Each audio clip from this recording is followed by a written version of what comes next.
আসসালামু আলাইকুম। Hello viewers, আমরা যারা ডেয়ারি খামার করি, আসলে আমরা ডেয়ারি খামারে অনেকেই অনেকভাবে তুলে ধরেন এবং সেটা কিভাবে সম্ভব, আসলে সম্ভব সব দিক দিক দিয়ে, কিন্তু অনেকেই বলেন ভাই আমার গাভীর দুধ কম হচ্ছে, গাভীর এই সমস্যা সেই সমস্যা। আসলে প্রতিটা প্রাণী যাদের জীবন আছে তাদের কোনো না কোনো সমস্যা তো থাকবেই, কিন্তু তার ভিতর দিয়ে আপনাকে লাভবান হতে হবে। কিভাবে আমি তার ভিতর দিয়ে লাভবান হব, সেটা আপনার মাধ্যমেই সম্ভব।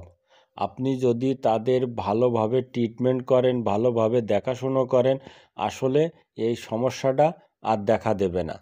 যখনই কোনো সমস্যা হবে সাথে সাথে আপনি তার ট্রিটমেন্ট গ্রহণ করতে হবে। যেরকম ম্যাস্টাইটেড, যদি ম্যাস্টাইটেড হয় তাহলে একটি খামারের যে গাভীটার ম্যাস্টাইটেড হয় সে গাভীটাই নষ্ট হয়ে যায়। একদম সত্যি কথা। যদি ভালো ট্রিটমেন্ট না পড়ে তাহলে গাভীটাই নষ্ট হয়ে যায়, সে গাভীর আর দুধ কোনো দিন ফিরিয়ে পাওয়া যায় না।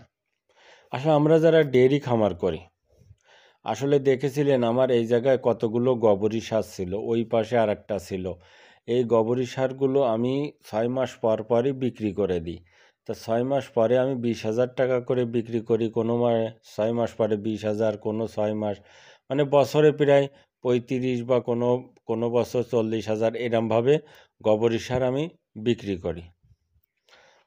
তাহলে ডেয়ারি খামারে আমি কি করে বলবো লস হয়? লস তো আমি দেখতেছি না। আপনার দুধ পাচ্ছি, বাছুর পাচ্ছি, তারপরে গোবরি সার পাচ্ছি। তারপরে যখন গাভীটা বুড়ো হয়ে যাবে, যখন গাভী দেখবো এর দ্বার বাচ্চা নিয়ে যাওয়া সম্ভব হচ্ছে না, ভালো দুধ পাওয়া যাচ্ছে না, তাহলে কি তখন গাভীটা বিক্রয় করে দেব।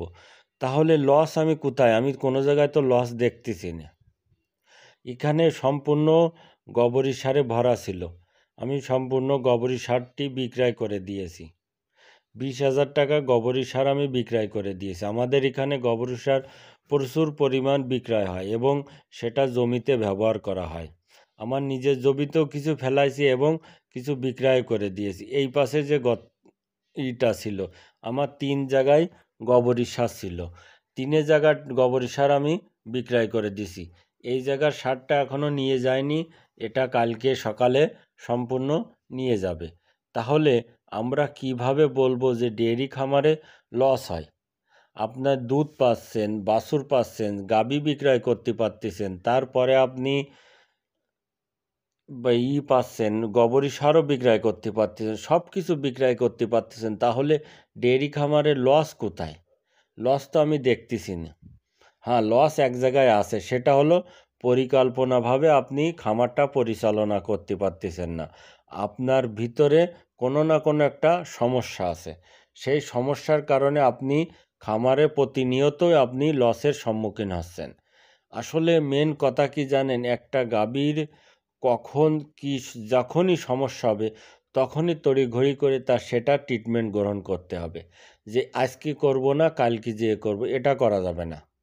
যেরকম আপনাদেরকে বলি ম্যাস্টাইটেড, আসলে ম্যাস্টাইটেড রোগটা এমন একটা রোগ যে গাভীটাই পুরোপুরি নষ্ট করে দেয়। সে গাভী কোনো দিনই ভালোভাবে দুধ পাওয়া যায় না সে গাভীর থেকে। এই জন্য বলবো যে কোনো রোগ হলে সাথে সাথে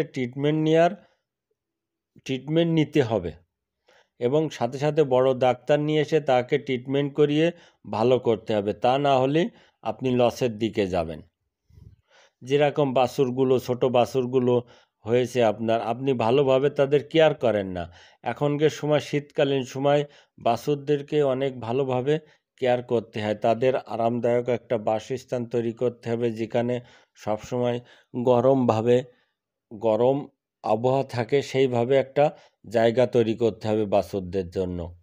আমরা অনেকেই কি করে থাকি, বাছুরগুলো নিয়ে এসে বাছুর হওয়ার সাথে সাথে কি করি, আমরা যে কোনো এক জায়গায় স্যাঁতসেঁতে জায়গায় রাখি, পরে করে মাটি খায়, বিভিন্ন বালি খেয়ে থাকার পরে খাওয়ার পরে পাতলা পায়খানা হয়। আসলে একটা বাছুর যখন পাতলা পায়খানা হয় সে বাছুরটাই নষ্ট হয়ে যায় এবং বাছুরটা 99% সে কোনো দিন আর ভালোভাবে ফিরে আসতে পারে না। এই জন্য বলবো, যে কোনো জিনিস করেন না কেন ভালোভাবে করতে হবে, আপনাকে ভালোভাবে কেয়ার করতে হবে, হোক ছোট বাছুর বা বড় বাছুর বা গাভী, যে কোনো জিনিস সাথে সাথে আমাকে ট্রিটমেন্ট গ্রহণ করতে হবে, তাহলে আপনি ভালো একটা রেজাল্ট পাবেন। আসলে আমরা অনেকে মনে করি যে ডাক্তার নিয়ে আসলে টাকা খরচ হবে, আসলে ডাক্তার নিয়ে আসলে তো টাকা খরচ হবে, কিন্তু আপনার গরুটা ভালো থাকবে। যে গরুটা 2-2.5 লাখ টাকা দামের গরু, তার পিছনে যদি 4-5 হাজার টাকা খরচ হয়, তাতে সমস্যা হবে না তো? তাহলে আমি কেন এসবগুলো করব? আপনি তো তার থেকে প্রত্যেক দিন প্রায় 15-16 লিটার বা 20 লিটার করে দুধ বের করে দুধ বিক্রয় করতেছেন। তাহলে আপনার সমস্যা কোথায়? ওই দুধের টাকায় তো ওর ডাক্তারি খরচ বের হয়ে আসবে।